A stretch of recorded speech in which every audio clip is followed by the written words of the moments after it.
যে খবরের দিকে নজর রাখবো এবার। কসবার ল কলেজে ছাত্রীকে গণধর্ষণের অভিযোগ, 7 ঘন্টার সিসি ক্যামেরা ফুটেজে নজর পুলিশের দাবি নির্যাতিত ছাত্রীর বয়ানের সঙ্গে মিলছে ফুটেজ। বয়ানের সঙ্গে ফুটেজের মিল ঠিক কোন জায়গায় জানবো আমাদের প্রতিনিধি অমিত রয়েছেন সঙ্গে। অমিত, ছাত্রীর লিখিত অভিযোগ, ছাত্রীর স্টেটমেন্ট ইতিমধ্যে রেকর্ড করা হয়েছে পুলিশের তরফে। এমন তাহলে গতকাল গোপন জবানবন্দি দিচ্ছে এবং তার ছাত্রীকে নিয়ে গিয়ে সরেজমিনে প্লেস অফ অকারেন্স গিয়ে দেখেছি তদন্তকারী অফিসাররা। ছাত্রীর যে বয়ান তার সাথে কিন্তু ক্লোজ সার্কিট ক্যামেরার ফুটেজ কিন্তু দৃশ্য মিলে যাচ্ছে। ছাত্রী তার লিখিত যে অভিযোগ সেটা উল্লেখ করেছিলেন, তিনিও ফেড হয়ে যাওয়ার পর ইনহেলার নিয়ে তিনিও চালানোর চেষ্টা করেন এবং এসে দেখেন মেন গেট তালাবদ্ধ অবস্থায় রয়েছে। হেল্প করতে চিৎকার করেছিলেন, গার্ড তাকে সাহায্য করেনি। ওই সময় মনোজিতের 2 সঙ্গী যারাকে গ্রেপ্তার করা হয়েছে পুলিশের তরফে, তারা জোর করে মেন গেট থেকে নির্যাত ধরে বলপূর্বক নিয়ে যান ইউনিয়ন রুমে। এই যে বয়ান, সেই বয়ানের সঙ্গে ক্লোজ সার্কিট ক্যামেরা ফুটেজ মিলছে, কারণ গেটের সামনে যে ক্লোজ সার্কিট ক্যামেরাটি বসানো রয়েছে তার থেকে যে প্রাপ্ত ফুটেজ, সেই ফুটেজে ছাত্রীর বয়ানের সঙ্গে সেই ফুটেজের দৃশ্য কার্যত মিলে যাচ্ছে। তোমরা জানিয়ে রাখবো, ইউনিয়ন রুম এবং গার্ড রুমের সামনে কোনো সিসিটিভি ক্যামেরা নেই। অন্যদিকে কলেজের গ্রাউন্ড ফ্লোরে 3টি জায়গাতে ফুটেজ রয়েছে, মোট টোটাল 7 ঘন্টা ফুটেজ। সমস্ত ফুটেজ এই মুহূর্তে তদন্তের আওতায়, সমস্তটা কিন্তু তুমি আমাদের সঙ্গে থাকো অমিত।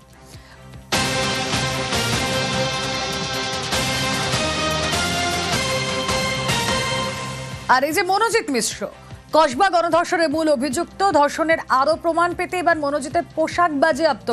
ঘটনার দিন মনোজিতের পরে থাকা জামা কাপড় বাজেয়াপ্ত করা হয়েছে। ইতিমধ্যেই কথা বলবো, অমিত প্রতিনিধি রয়েছেন আমাদের সঙ্গে। অমিত, মনোজিতের এই জামা কাপড় বাজেয়াপ্ত ইতিমধ্যেই করা হয়েছে, তদন্তের সাথে কতটা কাজে লাগবে তা এবং কোন বিষয়গুলো খতিয়ে দেখতে চাইছেন তদন্তকারীরা? দেখো, ক্রাইম সিনের থাকার সময় বা যেহেতু ধর্ষণের প্রাইম অ্যাকিউজ এই মনোজিৎ মিশ্রা, সেক্ষেত্রে ঘটনার সময় তার পরনে থাকা জামা কাপড়, অন্তর্বাস, জুতো যা ছিল সমস্ততে মনোজিতের বাড়ি থেকে বাজেয়াপ্ত করা হয়েছে কসবা থানার তরফে এবং তা ইতিমধ্যে ফরেন্সিকে পাঠানো হবে, কারণ এই সমস্ত পোশাক ফরেন্সিক পরীক্ষা করা হবে এমনটা কিন্তু সূত্রের দাবি। এবং তদন্তের ক্ষেত্রে এই ফরেন্সিক এভিডেন্স যথেষ্ট গুরুত্বপূর্ণ বলেই মনে করছেন তদন্তকারী আধিকারিকরা, যা পরবর্তী সময়ে বিচার প্রক্রিয়া শুরু হবে, কারণ এই সমস্ত ফরেন্সিক রিপোর্ট যা তদন্ত বিচার প্রক্রিয়াকে এগিয়ে নিয়ে যেতে সাহায্য করবে। বেশ, মনোজিৎ মিত্রের পোশাক বাজেয়াপ্ত, অবশ্যই তদন্তকারীরা কিভাবে এগোবেন তদন্ত পরবর্তীতে আপনাদেরকে জানাতে থাকবো। কিন্তু এই যে মনোজিৎ মিশ্র, তার বিরুদ্ধে গণধর্ষণের অভিযোগ, তৃণমূল ছাত্র পরিষদের নেতা, 2022 সালে কলেজ পাশের পরেও তার দাপট ছিল। কি কীর্তি ছিল তার, দেখুন একবার।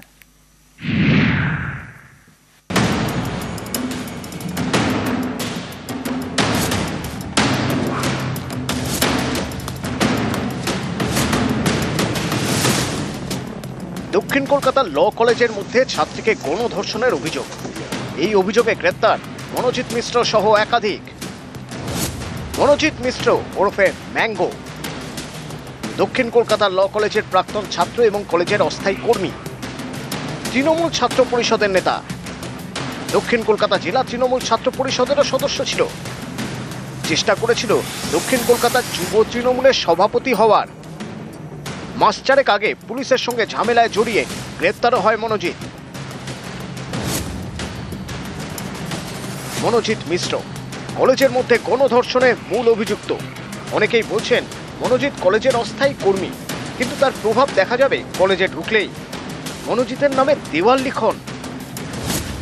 দক্ষিণ কলকাতার ল কলেজে দাদাগিরি চালাতো টিম MM, অর্থাৎ মনোজিৎ মিশ্র টিম।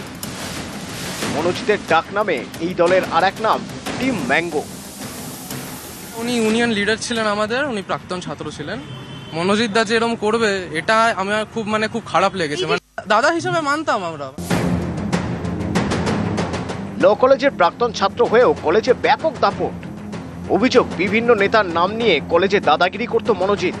সেই অভিযোগ গিয়েছিল কলেজের নিরাপত্তার দায়িত্বে থাকা বেসরকারি এজেন্সির কাছে। তো অ্যাডামান্ট অ্যাটিটিউড।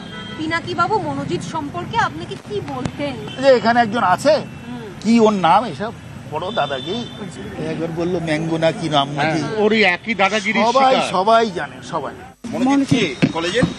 মনোজিৎ এক্স স্টুডেন্ট ছিল, এরপরে পিওরলি টেম্পোরারি। এত প্রিভিলেজ কেন দেওয়া হতো মনোজিৎকে কলেজে? আমি সেটা জানি না। 2022-এ পাস করেছে, এখনো কলেজে এত অবাধ যাতায়াত। এটা আমি বলতে পারবো না। জায়গায় জায়গায় মনোজিৎ দাদা টিম লেখা। এটা আমি বলতে পারবো না। মনোজিৎ কি এখানকার নেতা সবথেকে বড় নাকি? না না, তাহলে এত প্রিভিলেজ কেন কলেজে আসতে? এইগুলো সব যিনি প্রেসিডেন্ট যেদিন আসবেন জিজ্ঞেস করবেন। 2012 সালে দক্ষিণ কলকাতার ল কলেজে ভর্তি হয় মনোজিৎ মিশ্র। তারপর থেকেই কলেজে বিভিন্ন গোলমালে নাম জড়ায়, মারামারিতেও অভিযুক্ত। 2014 সালে কলেজ থেকে নাম বাদ দেওয়া হয় মনোজিতের। 3 বছর পরে 2017 সালে ফের ল কলেজে ভর্তি হয়। সে বছর প্রিন্সিপালের ঘর ভাঙচুর আর সিসি ক্যামেরা ভাঙায় নাম জড়ায় তার। কলেজের সিসি ক্যামেরার অথরিটিও ছিল মনোজিতের হাতে। ল কলেজের তৃণমূল ছাত্র পরিষদের ইউনিট প্রেসিডেন্ট পদে ছিল মনোজিৎ। 2022 সালে এই পদ থেকে সরানো হয় তাকে। ওই বছরই ল কলেজ থেকে পাশ করে মনোজিৎ। দক্ষিণ কলকাতার ল কলেজের দাদা মনোজিৎ মিশ্র ওরফে ম্যাঙ্গো। কলেজে একাধিক দেওয়াল লিখন তার নামে। এই মনোজিৎ মিশ্রর বিরুদ্ধে কলেজের মধ্যে ছাত্রীকে ধর্ষণের অভিযোগ। বৃহস্পতিবার তাকে গ্রেপ্তার করা হয়। নিউজ 18 বাংলা। দক্ষিণ কলকাতার ল কলেজের মধ্যে গণধর্ষণের অভিযোগ, আর এই নিয়ে জেলায় জেলায় বিক্ষোভ। 4 সদস্যের ফ্যাক্ট ফাইন্ডিং টিম গঠন বিজেপি।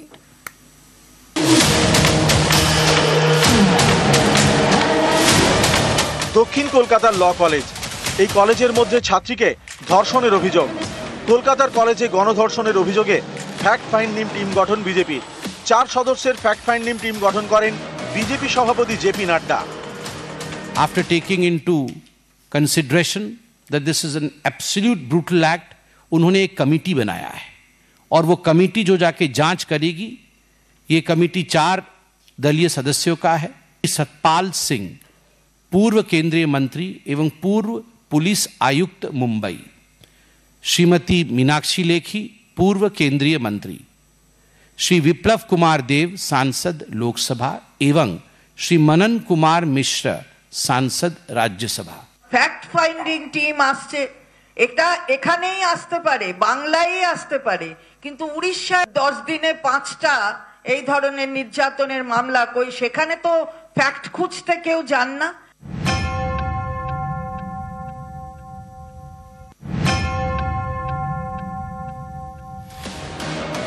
দক্ষিণ কলকাতায় ল কলেজের মধ্যে ছাত্রীকে গণধর্ষণের অভিযোগ। জেলায় জেলায় চলছে প্রতিবাদ বিক্ষোভ। কলকাতাতেও বিক্ষোভ। দক্ষিণ কলকাতার ল কলেজের সামনে বিক্ষোভ ছাত্র পরিষদের। লালবাজারের সামনে বিজেপি যুব মোর্চা বিক্ষোভ দেখিয়েছে।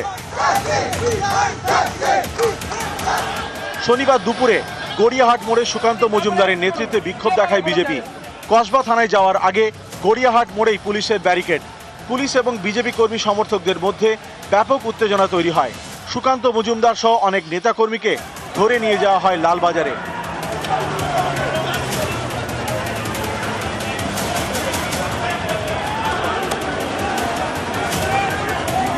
পদের লোভ দেখিয়ে তাকে চেষ্টা করা হলো ধর্ষণ করা। যখন সে লোভে রাজি হয়নি, তাকে ধর্ষণ করা হলো। প্রথমে শারীরিক সম্পর্ক স্থাপনের, আপনি যদি বয়ান দেখেন মেয়েটির, পদের লোভ দেখিয়ে শারীরিক সম্পর্ক স্থাপনের তাকে অফার দেয়া হয়েছিল।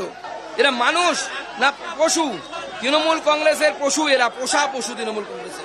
যে ভদ্রমহিলা বয়ান দিয়েছেন, আইনি প্রসেস শুরু হয়েছে, তারপরে লজ্জা করছে না সুকান্ত মজুমদারের কথা বলতে?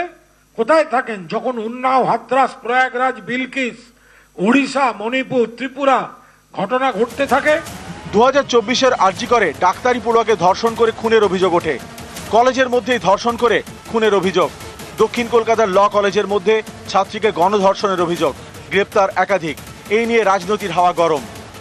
আরজি কর কেসে সিবিআই সফল নয়, এটা আমি আপনার সাথে সহমত, কিন্তু ব্যক্তি অগ্নিমিত্রা বলছি, আমি সিবিআই চাইছি না। কারণ আমি কেন সবসময় সিবিআই চাইবো? যেখানে আমার মাইনের টাকাতে পুলিশ রয়েছে, সুতরাং যার যেটা কাজ সে সেই কাজটাই করবে।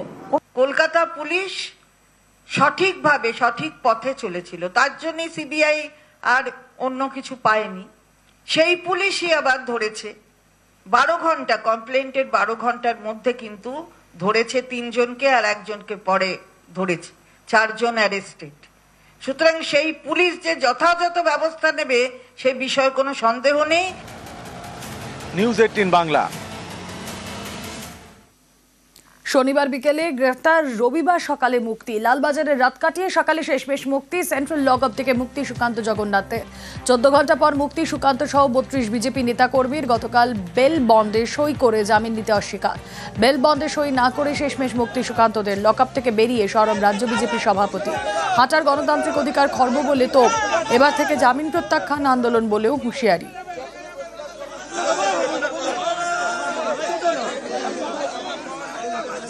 এখানে গণতন্ত্র বলে কিছু নেই। গোটা রাত প্রতিবাদ জানিয়েছি। আমরা প্রথম থেকেই বলেছিলাম সই করে অর্থাৎ পার্সোনাল বেল বন্ডে আমরা জামিন নেব না। 32 জন কার্যকর্তা আমরা জামিন নেব না আন্দোলন অর্থাৎ জামিন প্রত্যাখ্যান আন্দোলন আর এই শুরু করলাম। পশ্চিমবঙ্গের যেখানে ভারতীয় জনতা পার্টির কার্যকর্তারা এইভাবে এই গণতন্ত্রের জন্য আন্দোলন করতে গিয়ে যেখানে গ্রেপ্তার হবে আমরা এই জামিন নেব না বা জামিন প্রত্যাখ্যান আন্দোলন করব। আমরা দেখতে চাই যে পুলিশের বেশি ক্ষমতা না বিজেপি কার্যকর্তাদের ক্ষমতা, কত জেল আছে আমরা পশ্চিমবঙ্গ পুলিশের সেটা দেখতে চাই।